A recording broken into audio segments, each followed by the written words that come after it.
नमस्कार दोस्तों। मतपत्र न्यूज के इस YouTube मंच पर आपका स्वागत है और मैं हूं आपके साथ दुष्यंत चोपड़ा।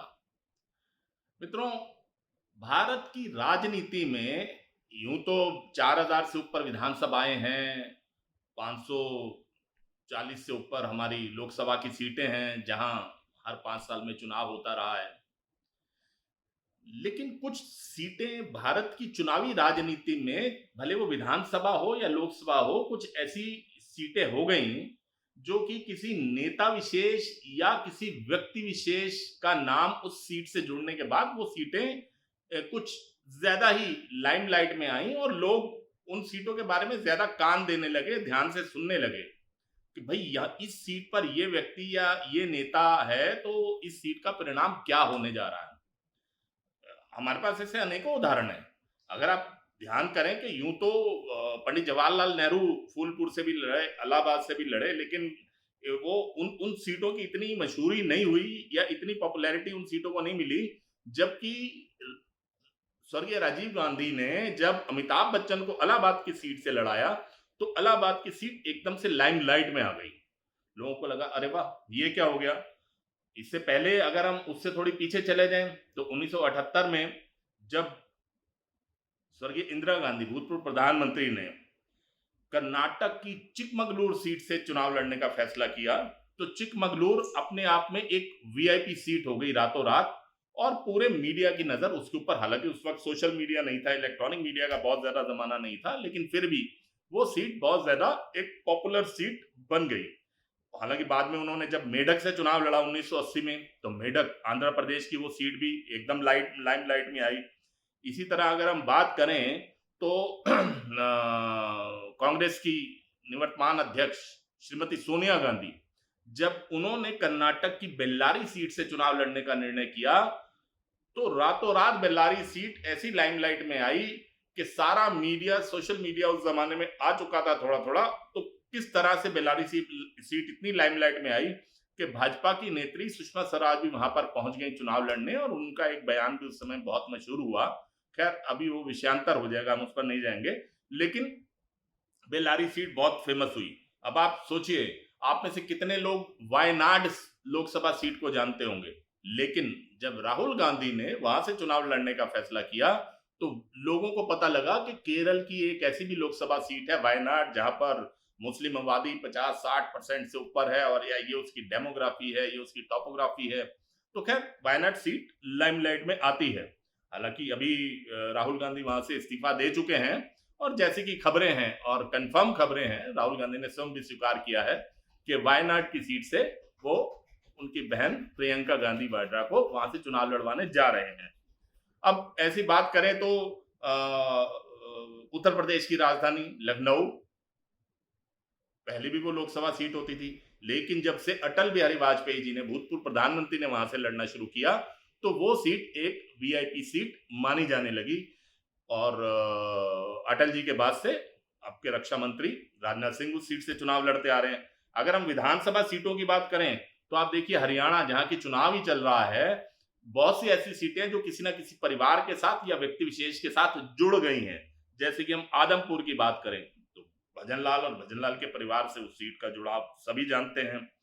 हुड्डा जी जो संभावित मुख्यमंत्री हैं हरियाणा में आने वाली सरकार के, तो गढ़ी सांपला किलोई, इस सीट से उनका नाम लगातार जुड़ा हुआ है। तो किलोई का नाम आता है तो हुड्डा जी का नाम आता है।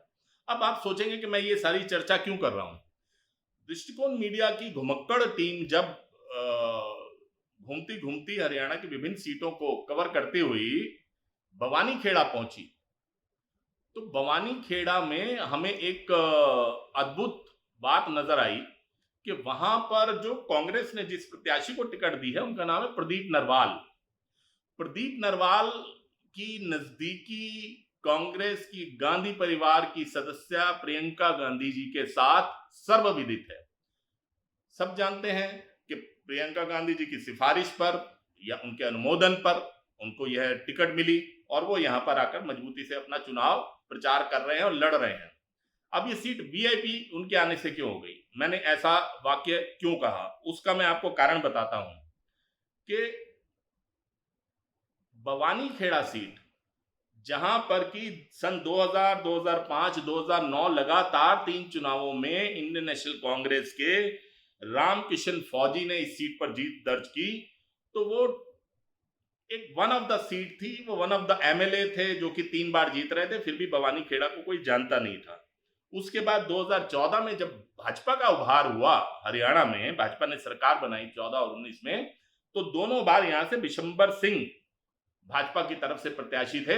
उन्होंने इस सीट पर ये जीत दर्ज की, लेकिन फिर भी इस सीट को कहीं किसी ने नोटिस में नहीं लिया, ये लाइमलाइट में नहीं आई।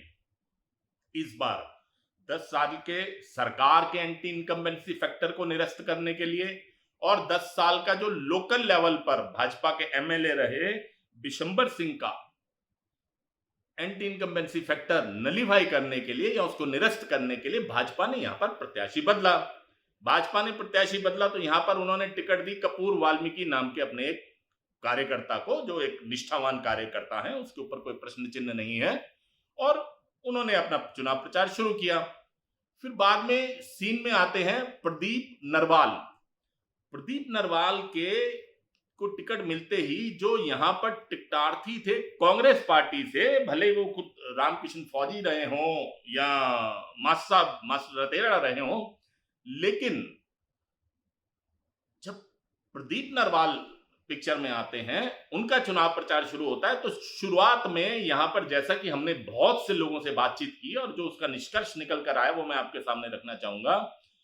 शुरुआत में उनके ऊपर बाहरी का जो आरोप चस्पा करने का प्रयास किया भाजपा ने भी, और कांग्रेस के जो ऐसे लोग जो नहीं चाहते थे कि प्रदीप नरवाल को टिकट मिले या वो खुद भी टिकटार्थी थे, तो ऐसे लोगों ने जब उन पर बाहरी प्रत्याशी होने का आरोप चस्पा किया, तो उसके बाद एक प्रकरण तो ये भी हो सकता था कि प्रदीप नरवाल घबराकर बैठ जाते या मैदान छोड़कर भाग जाते या अपने हथियार डाल देते।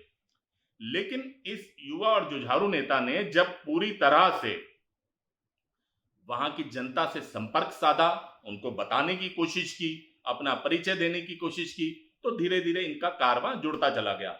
हालांकि ऐसा बिल्कुल नहीं मैं कहूंगा कि भाजपा की स्थिति वहां पर कमजोर है या भाजपा चुनाव हार चुकी है या प्रदीप नरवाल ही चुनाव जीतने जा रहे हैं।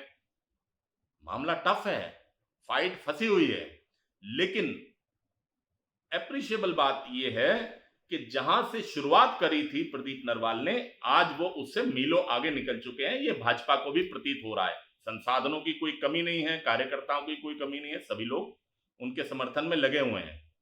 यहां तक कि जब कल भारतीय जनता पार्टी को यहां पर योगी आदित्यनाथ को बुलाना पड़ा, योगी आदित्यनाथ आए, उन्होंने एक बहुत सफल सभा की, लेकिन साइमल्टेनियसली जहां एक और खड़क इस विधानसभा के एक इलाके, एक गांव में खड़क में ये योगी जी की सभा चल रही थी, तो साइमल्टेनियसली एक दूसरे स्थान पर कांग्रेस के बड़े नेता सचिन पायलट आए। उन्होंने भी खूब अच्छी भीड़ जुटाई और बढ़िया से उन्होंने अपनी बात को रखा और प्रदीप नरवाल के लिए वोट मांगे।